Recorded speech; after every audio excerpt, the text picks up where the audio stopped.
ባለፉት ጥቂት ዓመታት በሀገሪቱ የተከናወኑት አበይት የልማት ስራዎች የኢትዮጵያን የነገ ተስፋ የሚያጸኑና የእድገቷን መሰረት የጣሉ ናቸው። በእያንዳንዱ አካባቢዎች የነበሩ የሰላም እጦትና ተደራራቢ ፈተናዎችም ጭምር ሳይበግሯቸው ሀገሪቱን ወደ ተሻለ ደረጃ የሚያሻግሩ ትልልቅ ፕሮጀክቶች ተጠናቀው ለአገልግሎት በቅተዋል። ሆኖም ምንም እንኳን በሂደት የመጡ አንጻራዊ የሰላም መሻሻሎች እየተካሄዱ ላሉ የልማት እንቅስቃሴዎች አዎንታዊ ሚና የተጫወቱ መሆናቸውን ማንሳት ብንችልም በአንጻሩ አሁንም በስጋት ምክንያት ዜጎች በነጻነት ወጥተው ለመግባት የሚቸገሩባቸው አካባቢዎች መኖራቸው ግን በሀገሪቱ ሁለንተናዊ እድገትና ልማት ለማረጋገጥ እንቅፋት መሆናቸውን ማንሳት ይቻላል። ዜጎች በገዛ ቀያቸው መንደራቸው በገዛ ልጆቻቸው እየታመሱ ይገኛሉ። ከቀያቸው ሸሽተው መኖር የተሻለ ሰላም የሚያገኙበት እየሆነ መጥቷል። ከህዝብ ተነጥሎ ህዝብ አስለቅሶ ህዝብ ዘርፎ የሚደረግ ትግል ደግሞ የትም ማድረስ እንደማይችል ከታሪኮቻችን መማር የምንችል ይመስለኛል። ሰላም ማለት ለሁሉም ነገር መሰረት ስለሆነ ሰላም ከሌለ እድገት ማስቀጠል አይቻልም።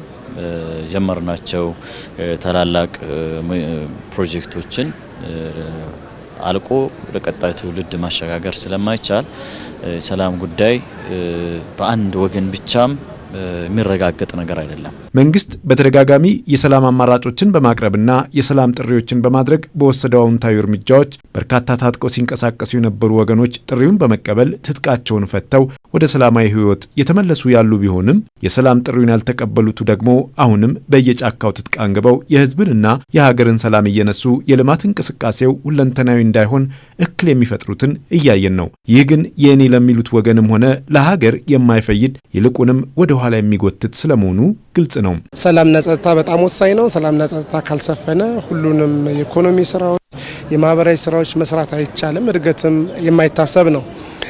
ከዚህ አኳያ የምለው ነገር ትልቅ ነገር የሚጠበቀው ከመንግስትና ከታጣቂ ቡድኖች ነው። ሰላም የአንድ ወገን ጥረት ብቻ ሳይሆን የሁሉም አካላት የጋራ ኃላፊነት መሆኑ አይካድም። አንዱ ሌላው ላይ ጣት በመጠቆም ብቻ የሚመጣ ሰላም አለመኖሩን መገንዘብና ሁሉም አካላት ለሀገርና ለህዝብ ሲሉ ለሰላም ቅድሚያ መስጠት ያለባቸው ጉዳይም ነው። ሰላምን መሰረት ያደረገ ከእያንዳንዳችን የሚጠበቀው ዝግጁነት ነው።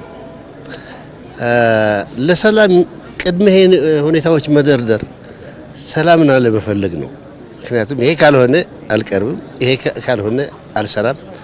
እነዚህ ነገሮች ጸረ ሰላም ናቸው። የብዙዎች ተሳትፎ ለዘላቂ ሰላም መረጋገጥ ወሳኝ መሆኑ እንዳለ ሆኖ መንግስትም ለሰላም እያደረገ ያለውን ሆደ ሰፊነት ይበልጥ አጠናክሮ መቀጠል እንዳለበት ይታመናል። ያለ ዘላቂ ሰላም የሀገርን ሁለንተናዊ እድገት ማረጋገጥ አይቻልም ካልን በተለይም በመስከረም ወር ስራ የሚጀምረው አዲሱ መንግስት የመንግስትነቱን ሆደ ሰፊነት አስቀጥሎ የሰላም በሩን ክፍት አድርጎ እንዲቀጥል ከሁሉ በላይ ይፈለጋል። ለሰላም መደፍረስ ምክንያት የሆኑት ሁሉም ዜጎች ወደ ሰላም መምጣት መቻል አለባቸው። ምክንያቱም ሰላም ማለት የቱ ጋር ሲደፈርስ የቱን እንደሚያደፈርስ የቱን እንደሚያበላሽ አይታወቅም እና ጫፉ የሆነ ቦታ ሆኖ ውጤቱ ደግሞ ሌላ ቦታ ሊሆን ስለሚችል ማለት ነውና በወደ ሰፊነት መንግስትም ከዚህ በላይ እስካሁን ሲያደርግ ከነበረው በላይ ረጅም ርቀት ሄዶ ለሰላም ራሱን ማዘጋጀትና ሰላም የሚሰፍንባቸው ማንኛቸውም አማራጮችን ከሰላማዊ ድርድር፣ ውይይት፣ ሽምግልና አልፎ በየትኛው አማራጭ ሰላም የማስፈን ግዴታ አለበት። የኢትዮጵያ ሕዝብ በቅርቡ በተካሄደው 7ኛው ጠቅላላ ምርጫ ለቀጣይ 5 ዓመታት ማን ሊያስተዳድረው እንደሚገባ በድምፁ ወስኗል። በሰጠው ድምፅም ሀገሪቱን ሲያስተዳድር የነበረው የብልጽግና ፓርቲ ዳግም የሕዝብ ይሁንታ ማግኘቱ አንድም የተሰሩ ስራዎች ቀጣይነታቸው እንዲረጋገጥ፣ ሁለትም ያሉ የሰላም ችግሮች ላይ በይበልጥ እንዲሰራና የዜጎችን ሁለንተናዊ እድገት እንዲያረጋግጥ ነው። ፓርቲው በመስከረም ወር አዲስ በሚያዋቅረው መንግስትም እነዚህን ጉዳዮች ይበልጥ ትኩረት አድርጎ እንደሚሰራ ግልጽ አድርጓል። የኢፌዴሪ ጠቅላይ ሚኒስትር ዶክተር አብይ አህመድ በቅርቡ በህዝብ ተወካዮች ምክር ቤት ከሰጡት ማብራሪያ መረዳት እንደሚቻለው የመንግስታቸው ቀጣይ ዋነኛ ትኩረት ዘላቂ ሰላምን እንዲሁም የተጀመሩ የልማት ስራዎችን ቀጣይነት ማረጋገጥ ነው። ለዚህም የመንግስት የሰላም ጥሪ ሁሌም በሩ ክፍት እንደሆነና ለኢትዮጵያ ሲባል መንግስት ከማናቸውም ጋር በጠረጴዛ ዙሪያ ለመነጋገር ፍላጎት እንዳለው አሳውቀዋል። የሚያስፈልገን ሰላም ነው። የሚያስፈልገን ትብብር ነው። የሚያስፈልገን አብረን መስራት ነው። የሚያጓጉ ነገሮች አሉ። ትግራይ ጦርነት እንዲፈጠር ሰፊ ፍላጎት አለ። እምቢ ያልንበት ምክንያት ትርፍ የለውም ብለን አሁንም ለሰላም በራችን ክፍት ነው። ለንግግር በራችን ክፍት ነው። መወያየት የምንፈልገው ሰላም ማምጣት የምንፈልገው በእኛ በኩል ትተን ተጎድተን ለትግራይ ሰላም ከመጣ ፍላጎታችን እሱ ነው።